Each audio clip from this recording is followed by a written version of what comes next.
mekanistis. Kepribadian tuh nggak mekanistis, tapi kepribadian itu bersifatnya dinamis. Kenapa? Karena ada yang namanya ego kreatif, kemampuan individu untuk bisa memutuskan atau memilih tingkah laku yang diinginkan. Jadi bukan hanya alur yang diikuti, tapi Waalaikumsalam. Bukan hanya alur yang diikuti, tapi dia punya kemampuan loh untuk mengendalikan dirinya sendiri. Terus habis itu makanya di sini di dalam catatannya Adler itu ada keunikan pribadi. Kemudian kalau dalam teori Sigmund Freud, pusat kepribadian pertama, pusat kepribadian inti itu ada di tak sadar. Sedangkan kalau menurut teorinya Adler, pusat kepribadian itu adanya di tingkat sadar.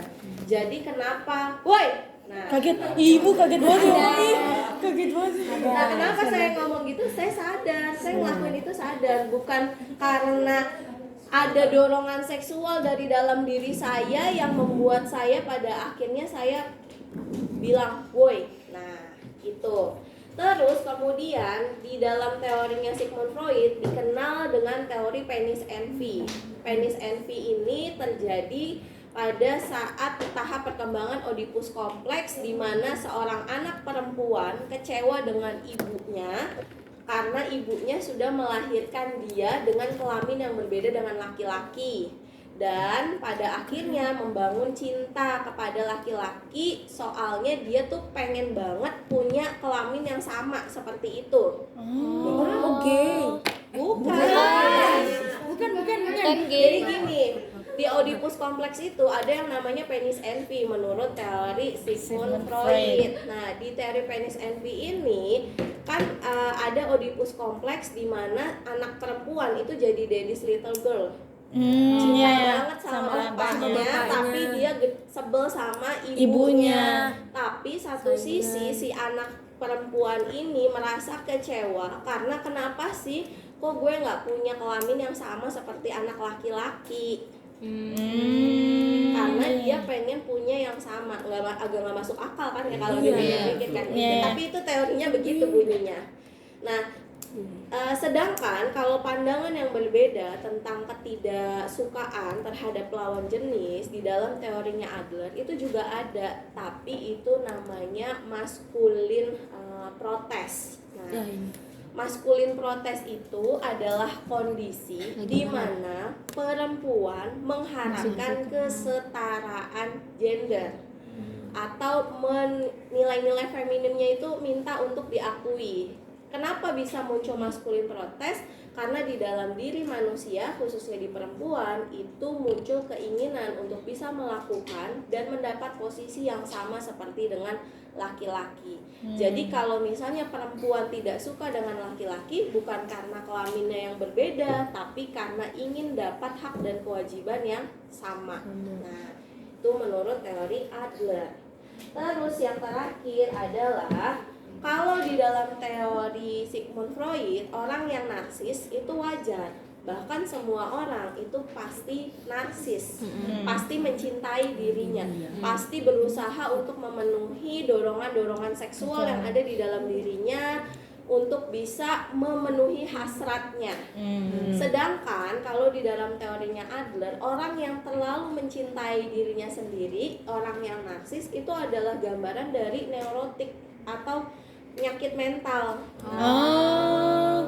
Orang yang abnormal. Kenapa? Karena di dalam teorinya Adler, orientasi utamanya adalah dia bisa membangun hubungan dengan orang lain sehingga tidak boleh terlalu mementingkan diri sendiri.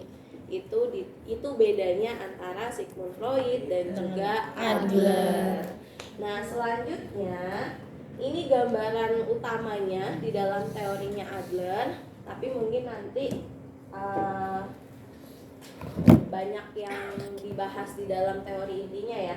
Yang pertama, striving for superiority, yang artinya Waalaikumsalam. Ya, artinya adalah bahwa setiap orang bertindak itu tujuannya untuk mencapai superioritas. Nah, apa itu superioritas? Dibahasnya nanti. Itu poin yang pertama dulu. Poin yang kedua, persepsi subjektif individu membentuk tingkah laku dan kepribadian. Karena pada dasarnya tadi individu punya kemampuan untuk membentuk diri sendiri, maka di sini juga muncul yang namanya pandangan subjektif terhadap apa? Terhadap hereditas, terhadap lingkungan.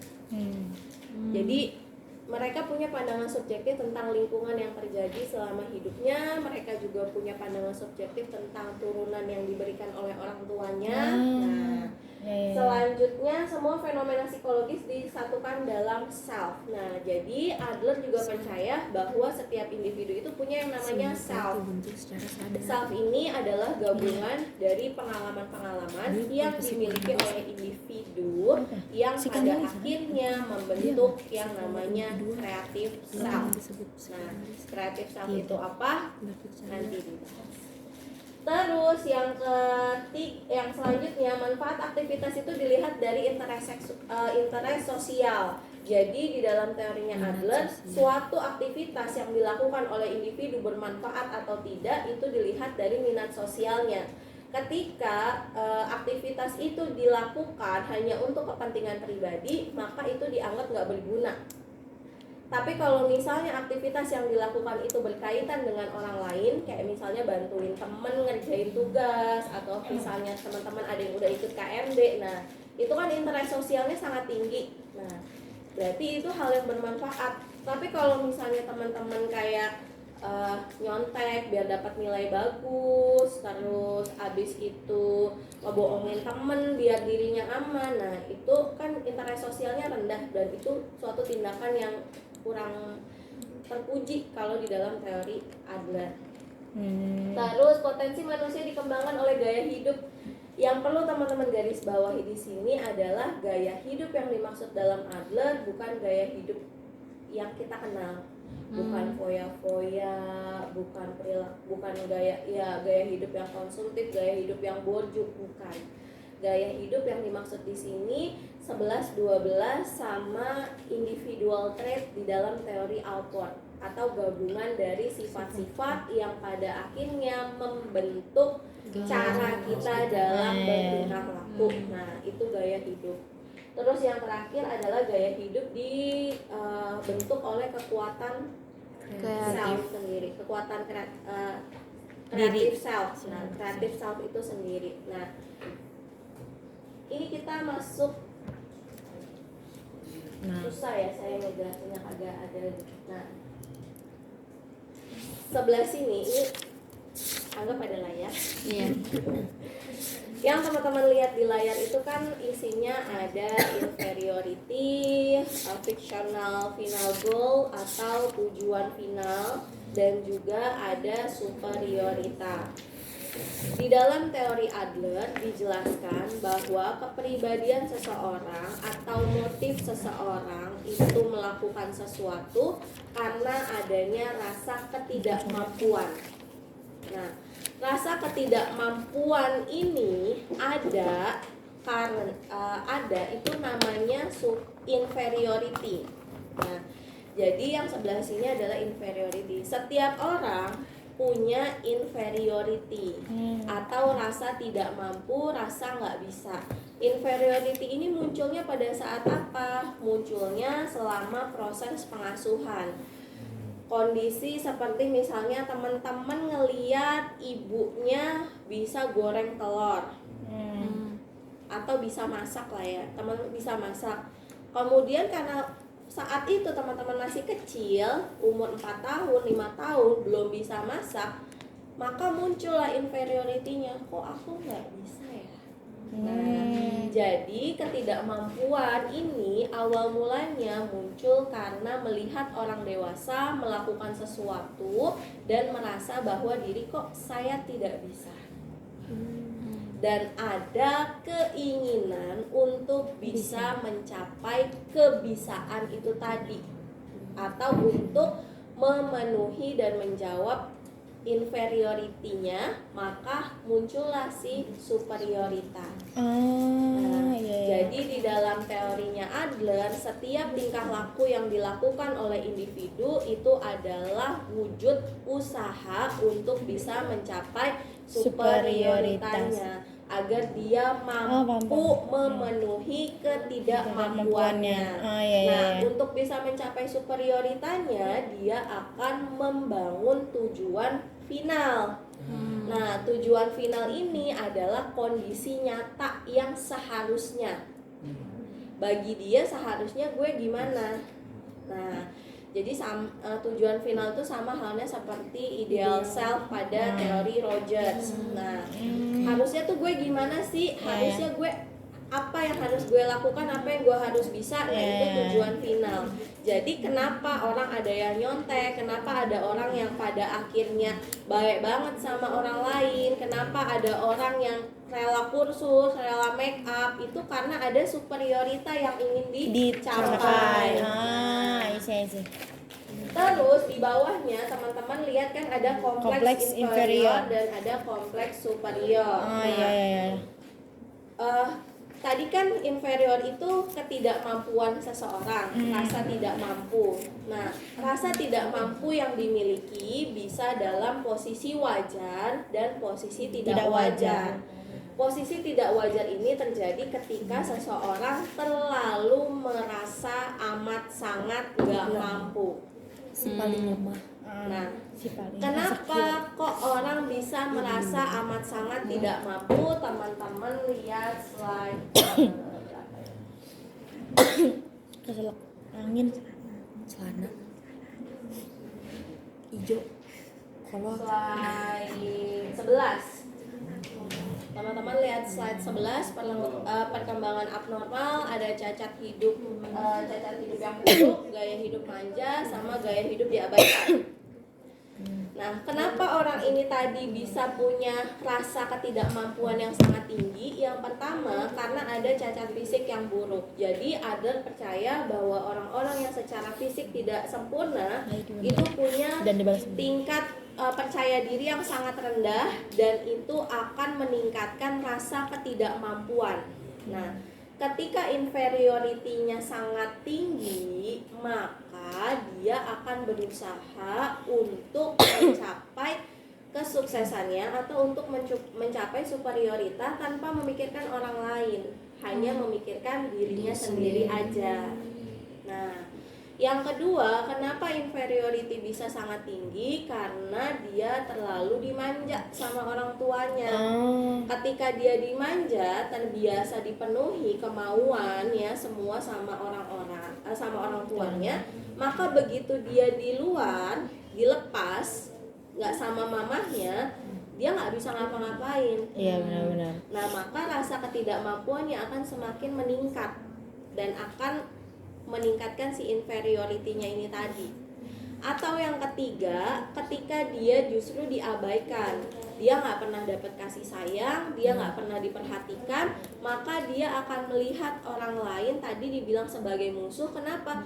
Karena dia ngerasa tidak mampu mencapai apa yang orang lain dapatkan, dan karena dia selama ini tidak pernah mendapat perhatian dari orang, maka dia juga pada akhirnya nggak peduli dengan orang lain. Apatis. Nah, terus apa yang dimaksud dengan kompleks inferior? Kompleks inferior ini adalah kondisi ketika, balik lagi ya ke slide yang tadi, kompleks inferior ini adalah kondisi ketika individu punya ketidakmampuan yang terlalu tinggi.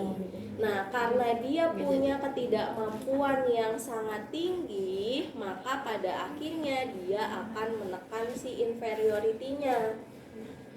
Dia akan menganggap bahwa udahlah, saya emang gak mampu, saya udah emang gak bisa ya, saya emang udah gak mampu, saya udah gak bisa, saya udah gak layak, jadi ya udah mending saya mati aja. Pasrah. Nah, kompleks inferiority ini adalah ketika dia terlalu menjunjung tinggi ketidakmampuannya. Kompleks Nah, inferior.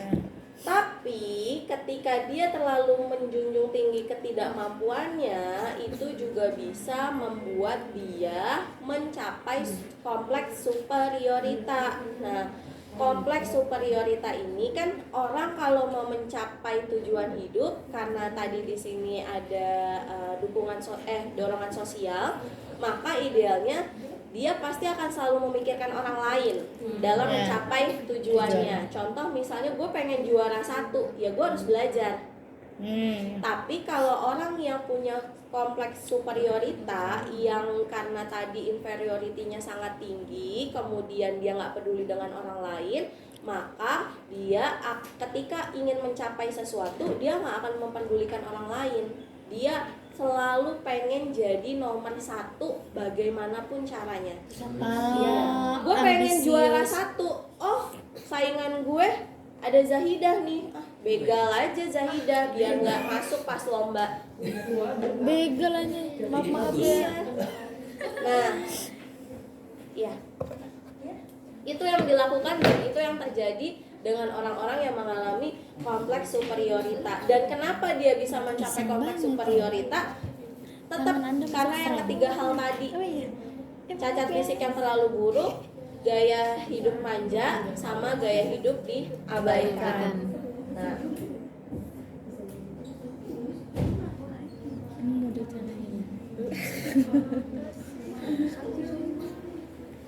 slide yang nomor 5 udah bisa dipahami? Udah. Udah ya. Kita move on. Nah, selanjutnya Adler juga percaya bahwa ada yang namanya kesatuan kepribadian, atau dia percaya kalau kepribadian itu bukan hanya satu struktur saja, melainkan saling berkaitan antara yang satu dengan yang lain, antara fisik dan juga psikisnya. Maka Adler mengeluarkan teori tentang logat organ. Nah, logat organ ini adalah bahasa tubuh yang dikeluarkan oleh diri ketika kita mengalami sesuatu atau merasakan sesuatu. Contohnya mungkin tadi sama Lintang sama Windy udah disampaikan, misalnya lo nggak apa-apa, iya gue nggak apa-apa, gue baik-baik aja, tapi tiba-tiba nangis. Atau lo kayaknya sakit ya gitu, enggak gue sehat-sehat aja tapi tahu-tahu pingsan. Nah, jadi menurut Adler, tubuh kita juga terlibat dalam menunjukkan kepribadian kita, karena dia juga bisa berbicara bahasanya, ada bahasa tubuh yang dikeluarkan. Nah, selanjutnya ada juga yang namanya tingkat sadar dan tingkat tak sadar. Bentuknya seperti pohon. Nah, kesadaran adanya di mahkota pohonnya, sedangkan tak sadar adanya di akar. Antara kesadaran dan ketidaksadaran itu bekerja dalam sistem yang berbeda, karena dari akar nggak mungkin naik ke atas menurut teori Adler, tapi dari atas bisa ke bawah. Contohnya, setiap pengalaman hidup itu terjadi dan disimpan dalam kondisi sadar. Ketika ada pengalaman-pengalaman yang tidak menyenangkan, maka akan dia pindahkan dari atas ke bawah dan akan berkembang di dalam tingkat tak sadar. Maka mulailah muncul tadi bahasa organ karena dikendalikan dengan tak sadarnya ini. Nah, jadi setiap kejadian murni karena sadar. Nah, karena kerjanya sadar sama kerjanya tak sadar itu beda jalur menurut teorinya Adler. Selanjutnya ada yang namanya minat sosial. Nah, minat sosial ini atau dikatakan sebagai interest sosial adalah sikap pemikiran dari individu ya, yang mengatakan kalau kita tuh harus mementingkan orang lain, atau kemampuan atau kecenderungan seseorang untuk mempertimbangkan orang lain dalam setiap keputusan atau setiap kejadian. Pada dasarnya semua orang punya yang namanya minat sosial, tapi dalam taraf yang berbeda-beda. Bahkan penjahat, koruptor itu juga punya minat sosial. Tapi ada yang minat sosialnya rendah, ada yang minat sosialnya tinggi. Dan yang mau diincar dari Adler adalah gimana caranya biar orang punya minat sosial yang tinggi, sehingga ketika dia bertindak dia nggak gegabah dan tidak hanya mementingkan dirinya sendiri. Nah, kemudian Ibu izin ya. Nah, interest sosial ini berguna untuk mengatur diri dalam mencapai superioritanya. Contoh misalnya tadi secara inferiorita dia nggak bisa goreng telur, ya kan? Maka yang mau dia capai adalah bisa goreng telur. Kalau dia punya minat sosial yang tinggi, biar dia bisa goreng telur, maka dia akan minta tolong. Belajar. Dia akan belajar caranya goreng Telur. Tapi kalau dia nggak punya minat sosial, ada beberapa kemungkinan. Kemungkinan yang pertama, ketika dia nggak bisa goreng telur, maka dia akan, Cak, tolong goreng telur. Habis itu telur yang udah digoreng sama Caca saya ambil, terus saya bilang ke Ale nih, Ale lihat gue udah bisa goreng telur dong. Pokoknya yang penting gue harus terlihat hebat. Yang kedua adalah ketika saya nggak bisa goreng telur, tapi Caca bisa goreng telur, maka yang saya lakukan adalah buntung tangannya Caca. Caca nggak boleh bisa goreng telur. Kalau gue nggak bisa, nah kalau gue nggak bisa, orang lain juga nggak boleh bisa.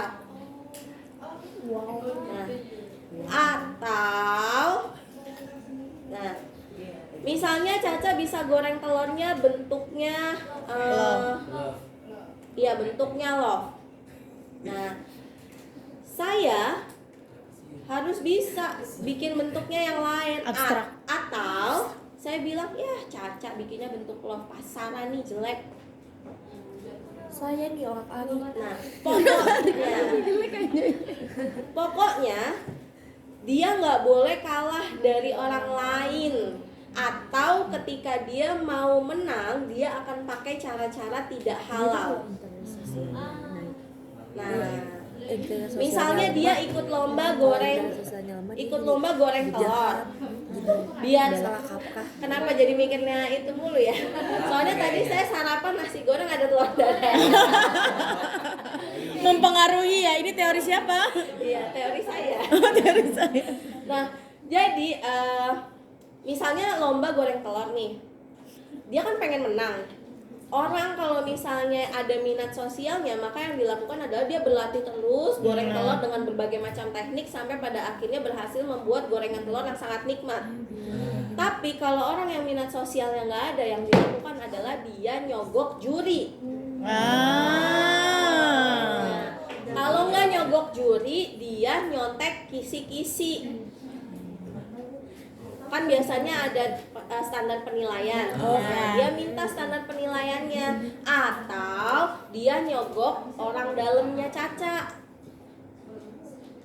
Si Caca mau bikin menu apa? Gue contek. Nah, itu yang terjadi ketika orang minat sosialnya sangat rendah. Dalam mencapai sesuatu, dia nggak memikirkan orang lain, yang terpenting adalah dirinya sendiri. Dan minat sosial ini terbentuk dari hubungan ibu dan anak serta peran ayah dalam lingkungan keluarga.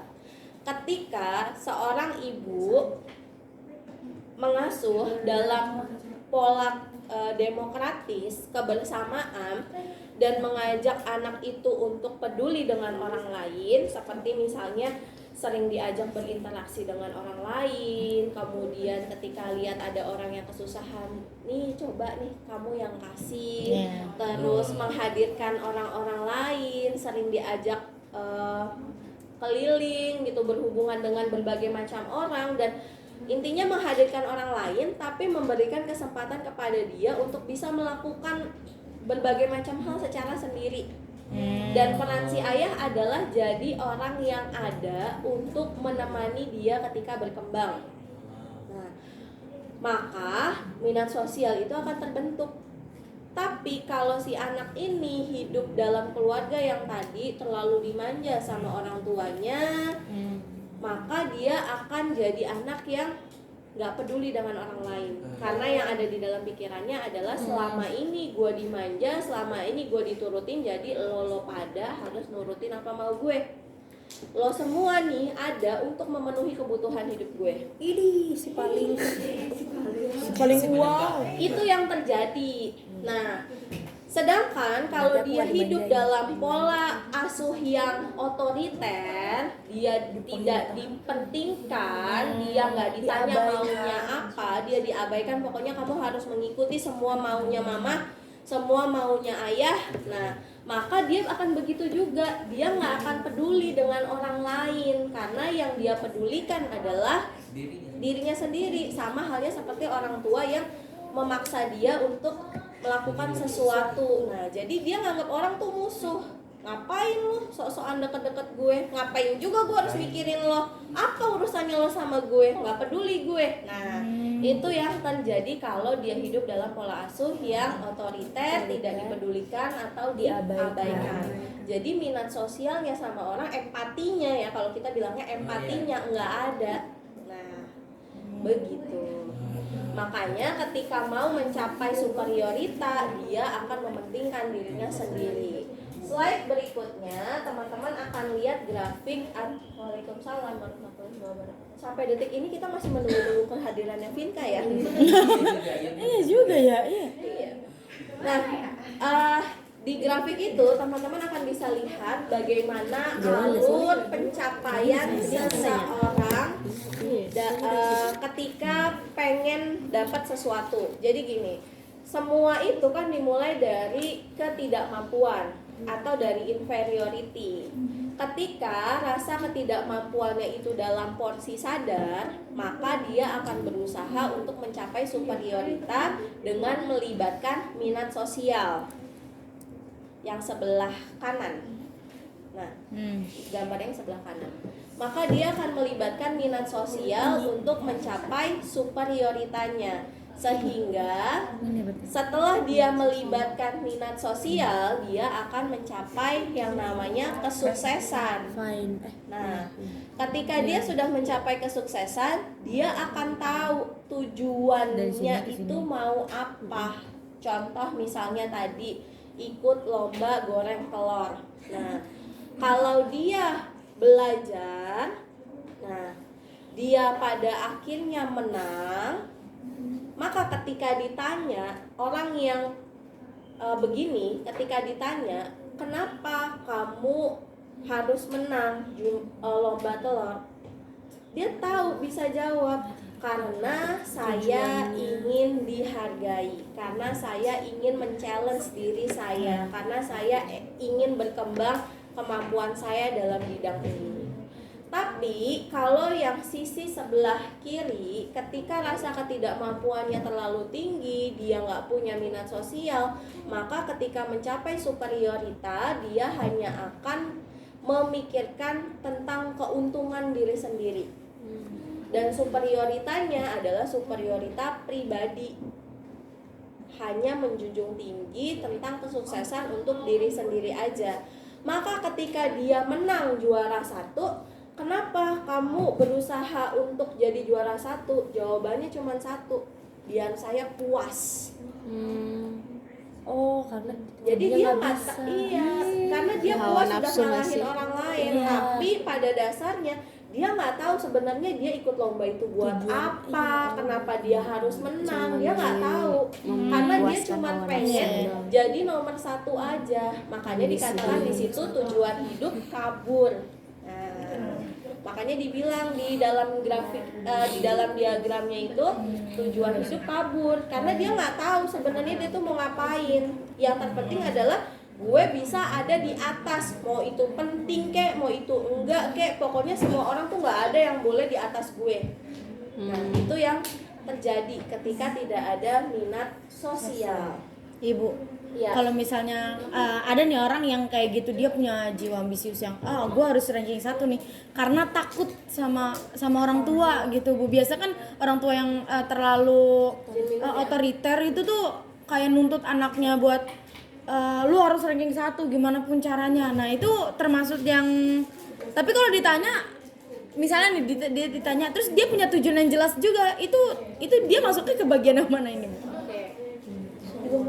Nah, jadi gini, di kalimat yang tadi semua orang punya minat sosial. Nah, tapi dalam taraf yang berbeda. Jadi nih, meskipun satu sisi dia berusaha untuk mencapai superiority pribadi, tapi karena dia masih punya minat sosial yang cukup tinggi, maka dia juga bisa menentukan final goal-nya atau superioritanya nggak murni superiorita pribadi atau nggak murni mementingkan diri sendiri banget gitu. Masalahnya gini, misalnya orang normal punya minat sosial yang begini, yang ketika bertingkah laku itu baik banget, tapi karena dia otoriter, kalau dia murni full otoriter, maka mungkin tinggal segini nih minat sosialnya. Tapi kalau misalnya dia hidup dalam keluarga yang otoriter, tapi tetap di sela-sela itu masih ada kasih sayang, maka minat sosialnya masih separuh. Jadi ketika dia ambisius untuk mencapai satu titik, tapi sisi lain dia masih memikirkan apa yang harus saya perbuat biar orang lain tuh tidak sengsara, biar masih mempedulikan orang lain.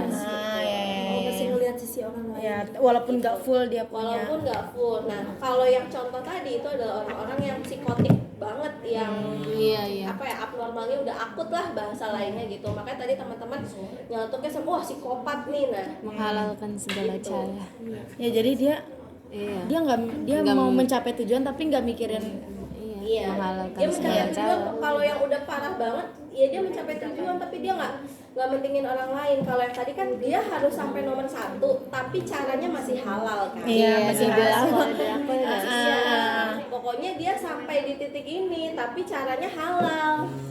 Nah, kalau orangnya minat sosialnya sangat rendah, gue pokoknya harus sampai di sini nih. Bodoh amat, gue mau nerabas, mau nabrakin orang, bodoh amat. Pokoknya gue sampai di sini. Ya paham. Gitu ya. Berarti minat sosial itu rem itu nggak sih, Bu? Satu rem, tapi yang paling jadi rem bukan minat sosial, tapi minat sosial itu bukan rem. Minat sosial itu adalah pagar yang menentukan tujuan hidup. Jadi minat sosial itu tujuannya mau kemana tapi masih diselingin sama minat sosial apa? Jadi biar nggak kelewatan gitu dia. Jadi gini, minat sosial tuh ilustrasinya, saya nggak mampu, saya nggak dapat penghargaan dari orang tua, maka saya harus dapat penghargaan dari orang tua. Maka si superioritanya adalah dapat penghargaan dari orang tua. Ya. Nah, tugasnya si minat sosial ini adalah untuk kasih pagar kalau mau bisa dapat penghargaan dari orang tua tanpa melukai orang lain, maka nggak boleh lewat kesana. Iya, biar nggak kelewatan gitu. Nggak boleh lewat kesana, lewatnya di sini aja, maka dipagerin. Tapi bagaimana caranya dia mencapai superioritanya? Apakah dia lurus cepet atau kebablasan atau justru malah mengsong ke jalan lain? Itu dipengaruhi oleh gaya hidup. Nih masuk lagi nih bedanya. Oke, tunggu. Pola asuh yang dimanjakan itu anaknya tuh selalu minat sosialnya selalu itu tuh pasti bakal rendah. Pasti bakal rendah. Coba cari teman-teman yang terlalu dimanja sama orang. Iya, benar. Yang terlalu berempati. Iya, benar. Yang Cuman kan terlalu beda. dimanja biasa mah enggak ya? Kayak gitu. Masalahnya gini, orientasi dimanjanya gimana? Dimanja yang dimaksud di sini adalah kayak misalnya Bintang mau nyalain ini, jangan, udah mama aja. Jadi cuma dimanjanya tuh dimanja, dia nggak boleh ngelakuin apa-apa gitu ya, Bu. Iya, itu Bintang mau dimanja. apa? Iya kayak gitu. Nih, ini udah megang ini nih, udah megang cat time. Mau dibuka, Bintang mau minum apa? Mau minum cat time misalnya gitu. Jangan cat time nih, mama beliin Starbucks nih. Nih, Ibu gua begitu sujud syukur bukain. Sini, nih minum buat Lintang. Terus abis itu Lintang mau kemana? Lintang mau ke mall mah. Ya udah sini mama anter. Enggak, Lintang mau ini sendiri, mau bawa kendaraan sendiri. Iya mama anter ya. Mah Lintang mau kuliah di UHAMKA. Jangan, Jakarta. Di ini aja. Di UPH. Iya di UPH aja, mama antar sini, ayo semua. Lintang maunya apa? Terus Lintang mau buka Indomie nih, udah mau di track. Lintang mau Jangan. apa? Laptop, mau Kita apa? yaudah sini biar mama aja. Jadi benar-benar tidak diberikan kesempatan untuk menentukan pilihannya, melakukan dirinya sendiri. Iya ya sama aja. Berarti manjanya manja itu. Manjakani. Gue manjanya manja biasa. Kalau dimanja cuman mau apa, buat apa? Oh iya boleh. Itu masih manja biasa. Itu masih demokratis. Saya juga begitu. Iya. Nggak manja aku tuh. Cuman ngelunjak. Berantem ya. Lanjut, minat sosialnya udahan. Oke, paham Bu. Nih lanjut nih ke pola asuh makin berapa? Nah, hidup. Gaya hidup. Kelanjutannya adalah si gaya hidup. Wah, Di sini makin ada complicated. tulisannya ya. Gaya hidup adalah cara unik dari setiap orang dalam berjuang mencapai tujuannya. Dan setiap orang, iya ini AC-nya agak kurang ajar ya. Dan semua orang punya gaya hidup yang berbeda. Sama halnya seperti teori Allport yang menyatakan bahwa individual trait semua orang itu nggak ada yang sama. Nah, begitu juga dengan gaya hidup. Nggak ada orang yang gaya hidupnya sama. Gaya hidup setiap orang itu pasti berbeda-beda. Nah, gaya hidup pada umumnya itu sudah dibentuk dari usia 4 sampai 5 tahun dan bersifat menetap, tidak bisa diubah. Tapi cara dia mengekspresikan gaya hidupnya itu yang bisa diubah. Contoh misalnya seperti halnya sifat. Dia pemarah, apakah pemarahnya bisa dihilangkan? Enggak. Cuma diganti. Nah, tapi cara dia marah kayak misalnya sialan lu, apa lu mau berantem sama gue? Misalnya awalnya dia kayak gitu marahnya. Nah, maka Gak gitu. Kan di mana tapi kan dia yang tadinya marah-marah tuh jadi dikurangin yang aku pernah jelasin yang iya, nah dia misalnya tadi setiap marah kayak gitu saya nggak baca. Teori apa sih sekarang itu? marahnya gini. Yang kedua kalau nggak salah. Jadi sekarang maunya gimana?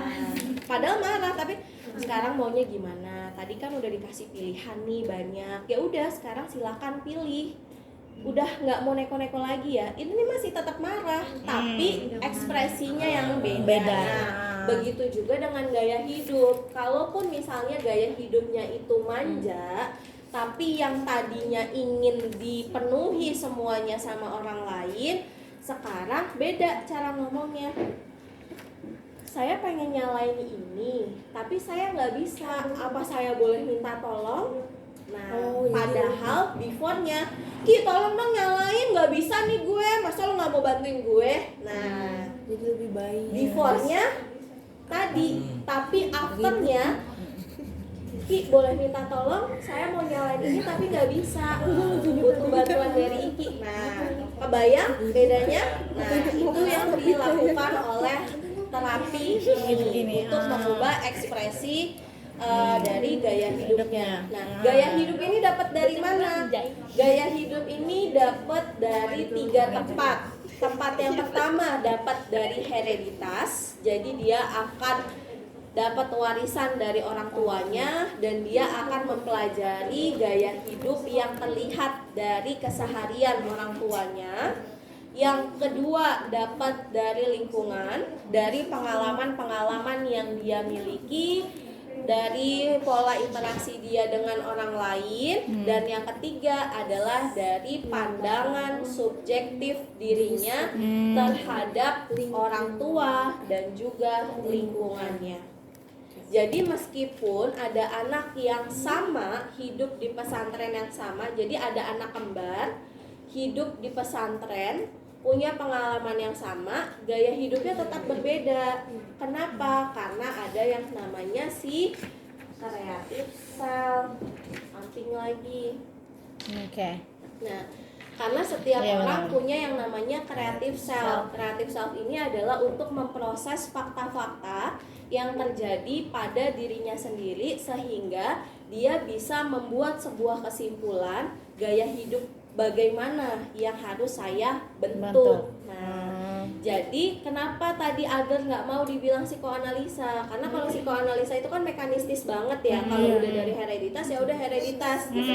Kalau udah dari masa lalu ya udah masa lalu. ya. Tapi Adler menyampaikan sekalipun dia punya pengalaman yang sama, tapi kalau dia punya pandangan subjektif yang berbeda, maka dia akan membentuk gaya hidup dan minat sosial yang beda juga.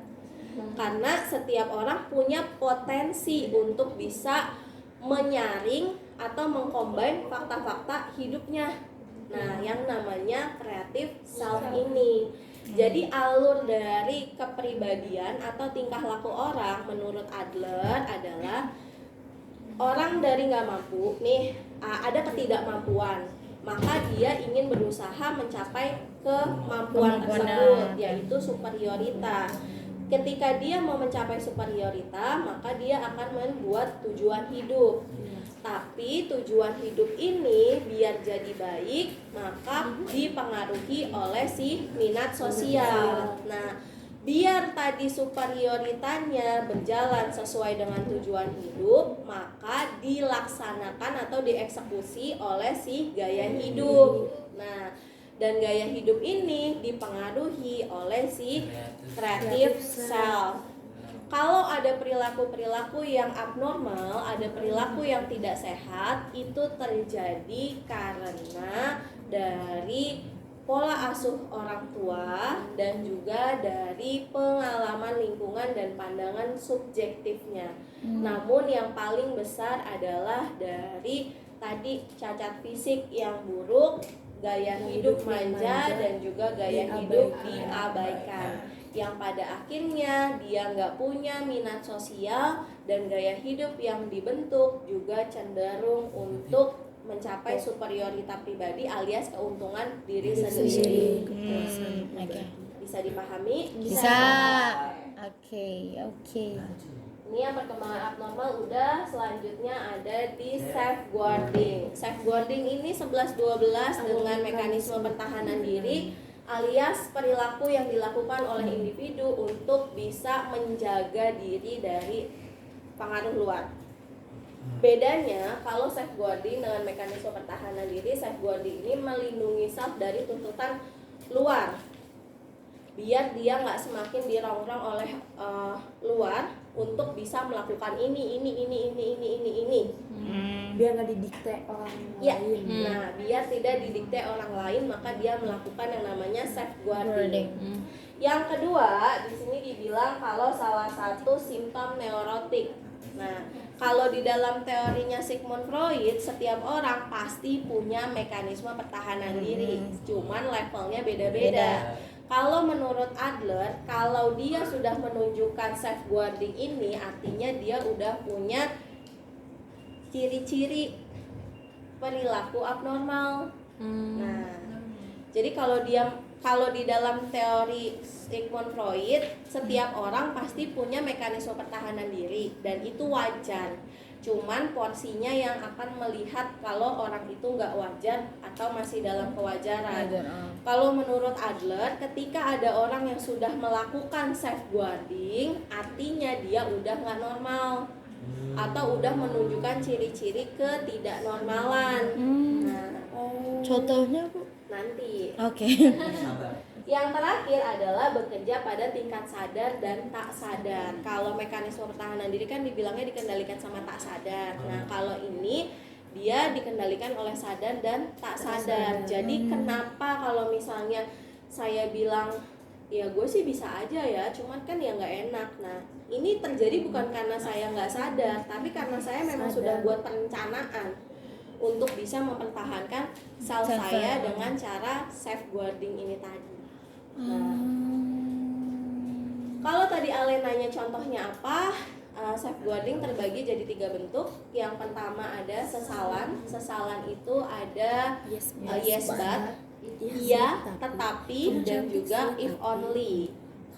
Sesungguhnya, jika. Yang yes but pertama, iya, tapi. Karena tadi dibilang safeguarding ini adalah gejala neurotik atau gangguan salah satu bentuk perilaku abnormal, maka contoh orang yang melakukan safeguarding ini kan orang yang nggak normal. Nah, orang yang nggak normal menurut Adler adalah orang yang ingin mencapai superioritas pribadi, alias orang lain nggak boleh ngalahin dia. Gitu ya. Nah, maka contoh dari Yesbat adalah gini, saya pengen dilihat sangat cantik dan menawan oleh orang lain. Kemudian datanglah Ale yang sangat cantik. ya. Oh jangan, Ibu udah lanjut. udah terlanjur gimana ya? Iya, Nah, tapi karena saya nggak pengen Ale ngalahin saya, maka saya ngomong gini, ih Ale cantik banget deh hari ini. Tapi kalau misalnya bajunya warnanya nggak kayak gitu, pasti akan lebih oke. Oke, ganti baju.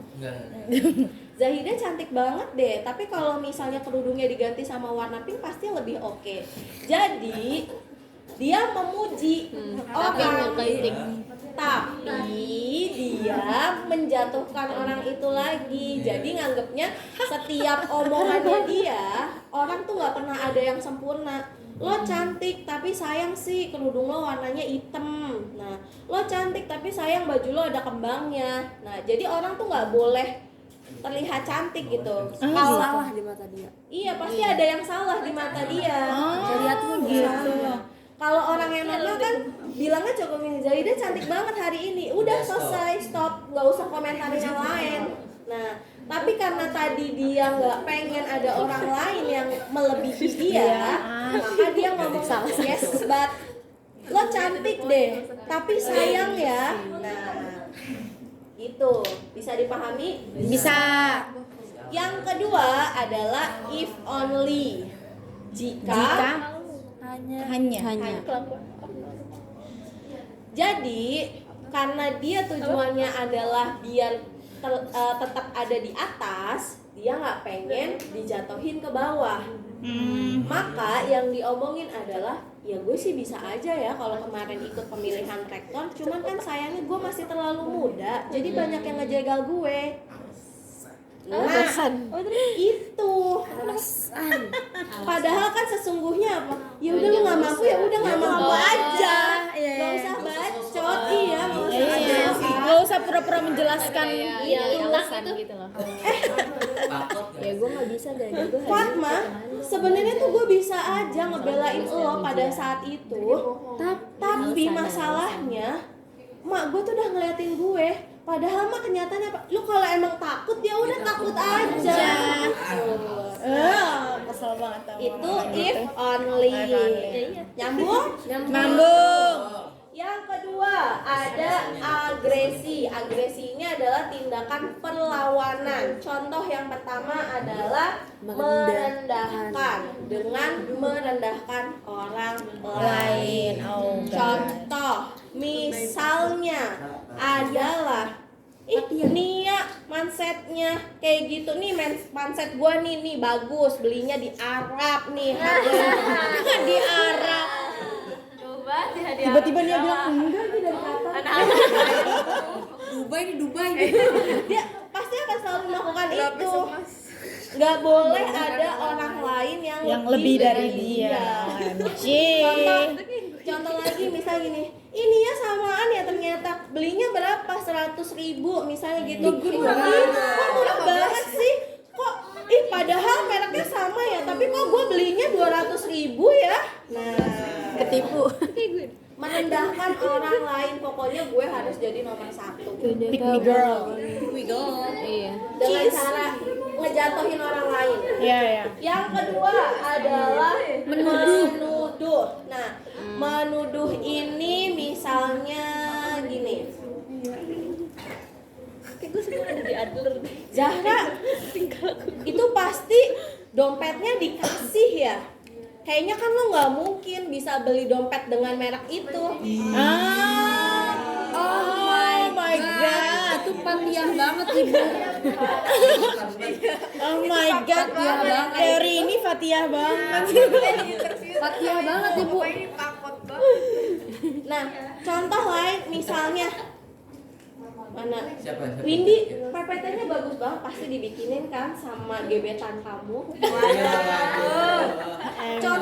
Contohnya itu, jadi dia pasti nggak pernah mau percaya atau mengakui apa yang sudah dicapai oleh orang lain. Benar-benar. Nah, di agresi menuduh ini dia pasti bilang kalau si orang ini tuh bisa mencapai titik tersebut karena bantuan orang lain atau karena ada peran orang lain. Jadi dia nggak mau percaya kalau orang itu bisa mencapai titik tersebut karena usaha dia sendiri. Nah, makanya dia menuduh. Atau dia justru malah yang ketiga adalah merendahkan Diri sendiri.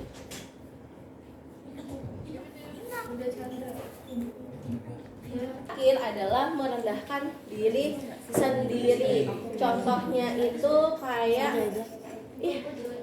iya kok gue jelek, emang nih gue bego banget ya, emang gue jelek banget, kayak gue emang gak layak deh hidup.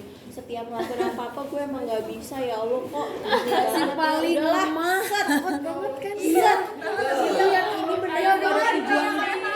Ada doangan banget. Ya Allah mohon maaf nih jadi ngomongin orang. Iya. Tiba-tiba kita merasa ada teman kita.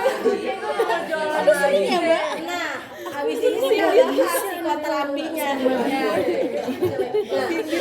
Banyak menyindir ya yang kali ini ya. Iya, mohon maaf ya tapi Ada ya, contohnya mohon maaf. langsung ternyata. Ternyata barengan.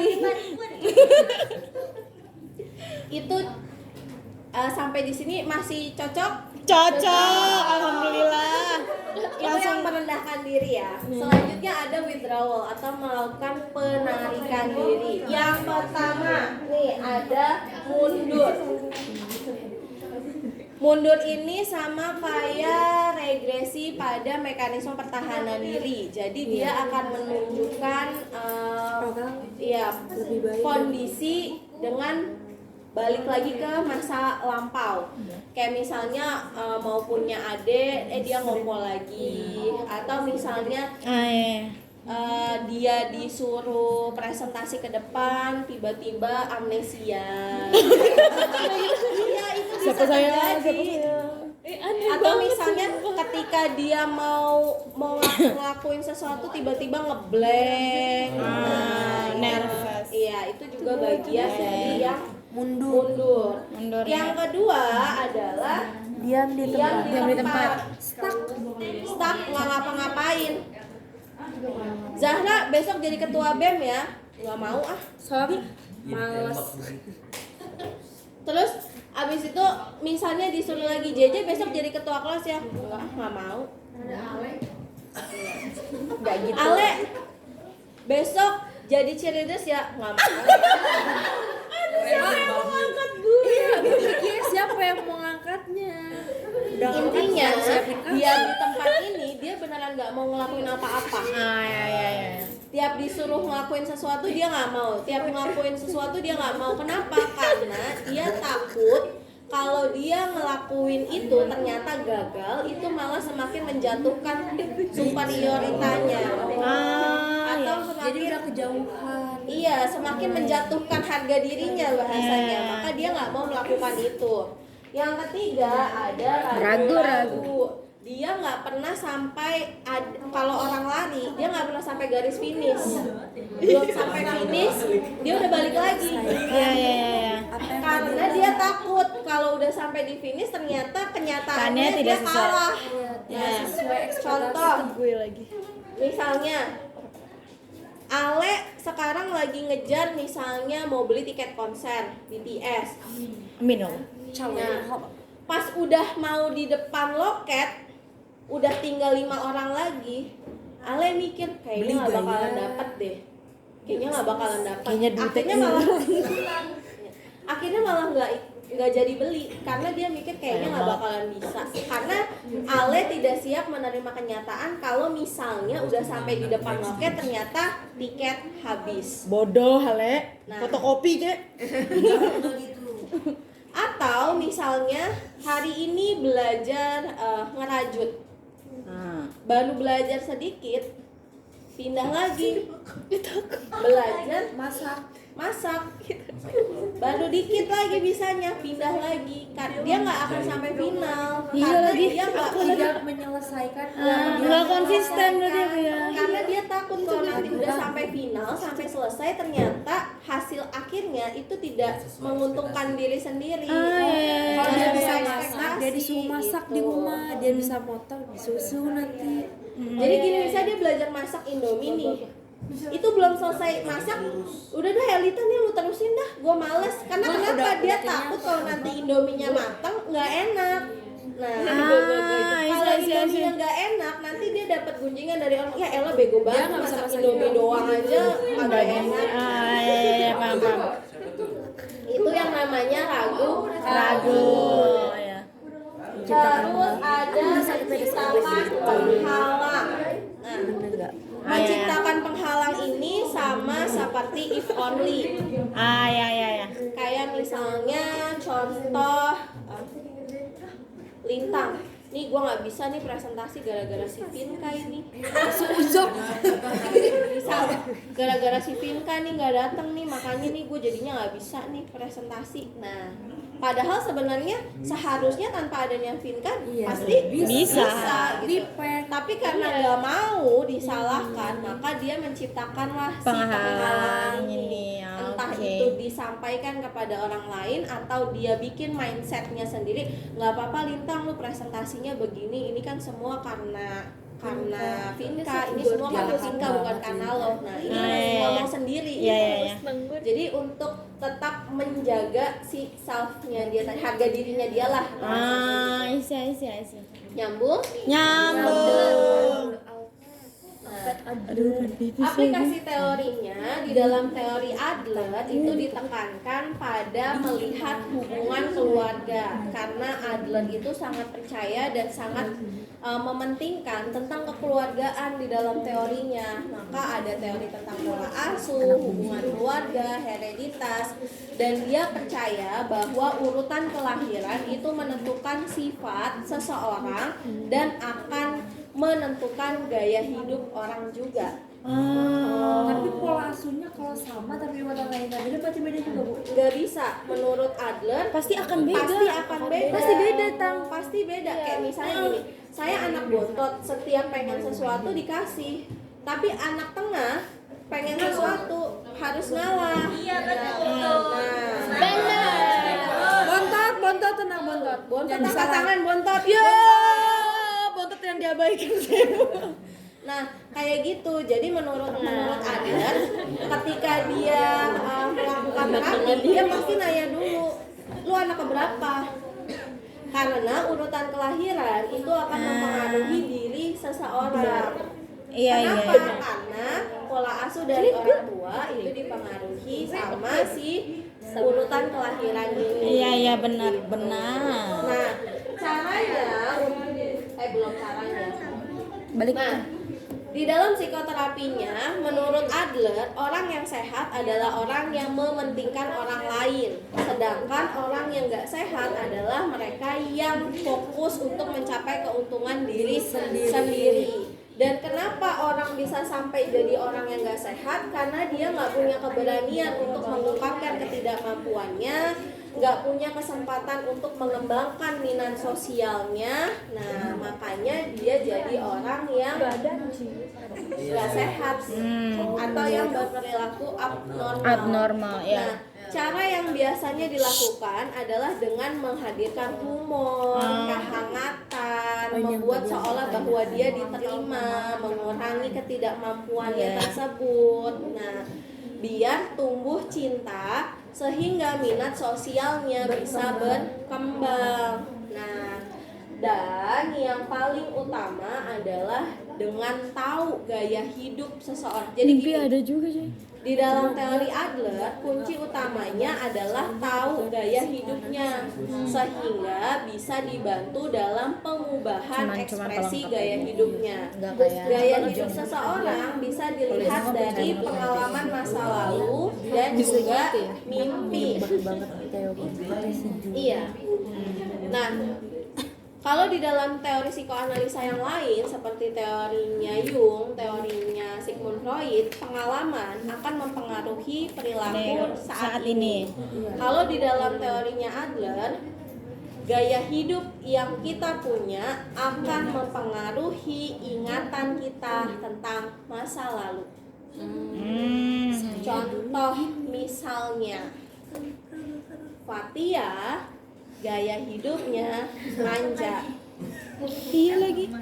Maka ketika saya bertanya tentang Fatia, bagaimana pengalaman Fatia pada saat waktu TK, Fatia akan menjelaskan kejadian-kejadian yang berkaitan dengan kemanjaannya. Iya, dulu waktu TK saya kalau ke sekolah dianterin sama mama saya, terus dibawain bekal, abis itu ditungguin sama mama saya.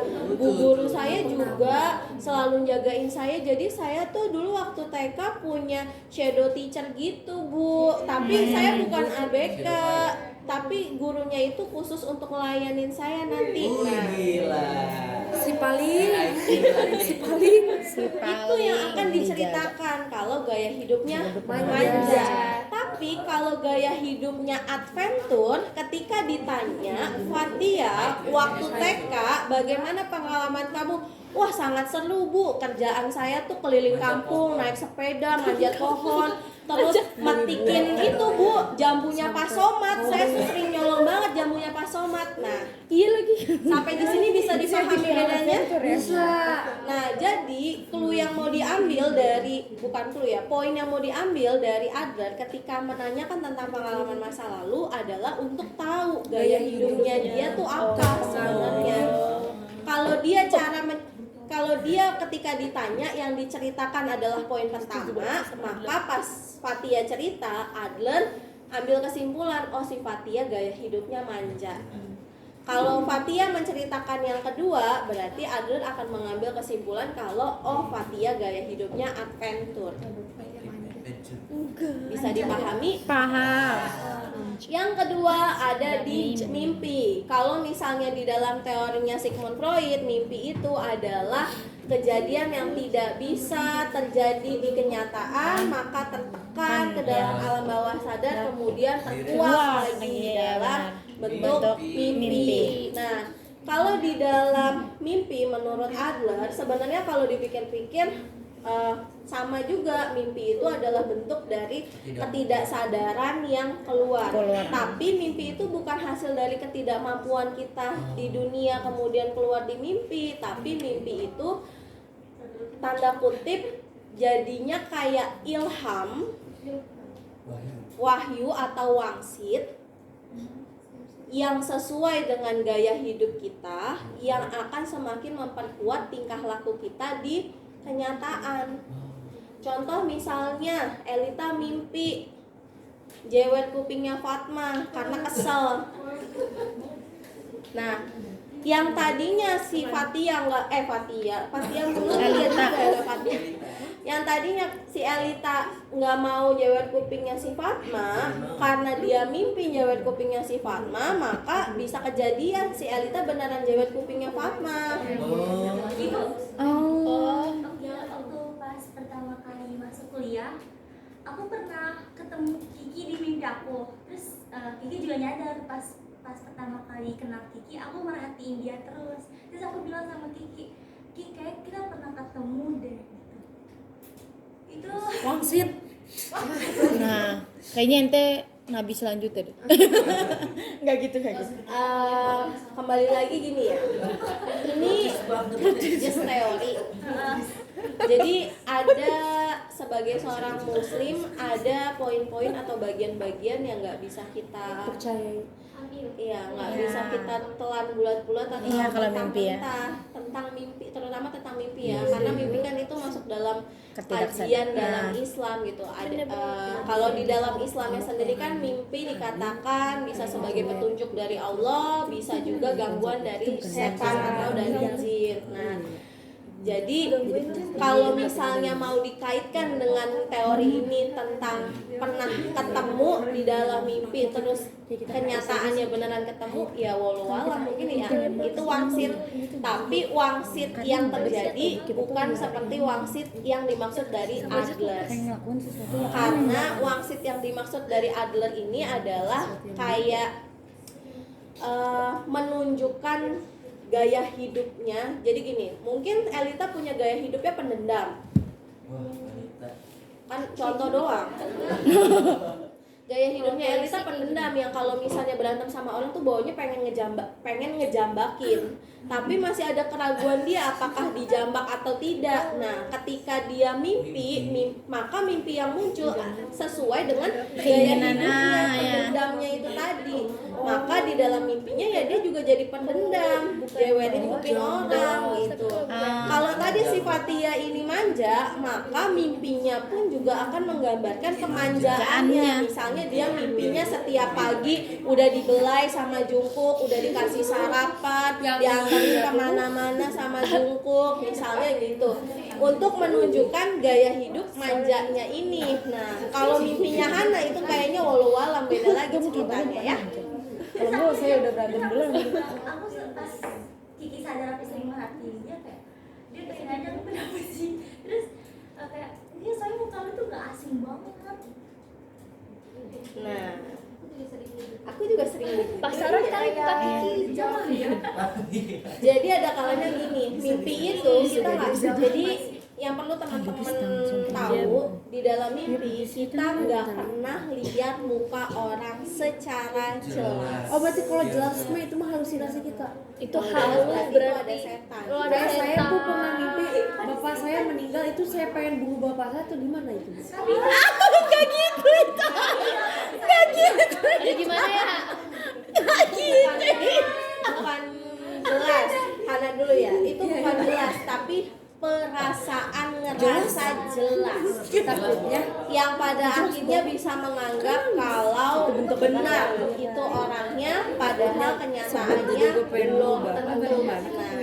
Itu satu.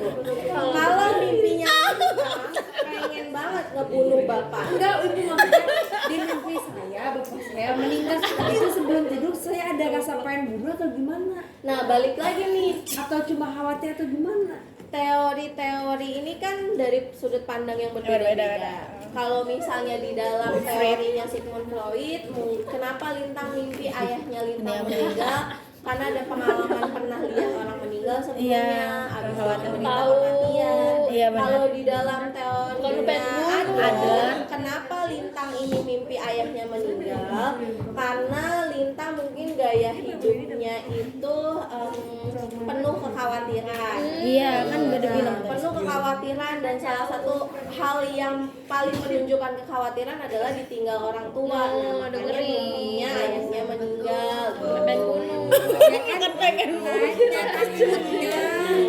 Tiba-tiba. Jadi ada jendelanya masing-masing, tapi kalau mau ditanya ada artinya nggak, terus kita harus percaya yang mana, ya itu balik, itu terserah kalian mau percaya yang mana, mau percaya itu wangsit, mau percaya itu halusinasi, mau percaya itu gangguan setan. Yang jelas namanya mimpi itu hanya hayalan, jadi nggak usah terlalu dipusingkan, nggak usah terlalu dipercayai, dan itu jadi bunga tidur doang. Tapi di dalam teori ini si mimpi berguna untuk buka gaya hidup orang itu tadi. Jadi Adler bisa lebih membantu si individu untuk membentuk ekspresi gaya hidup yang baru. Nah, jadi selesai pembahasannya. Ada yang kenapa ibu? Gerak banget, gak bisa gerak. Justru malah jangan digerakin. Iya kalau perang tuh, iya jangan dipaksain.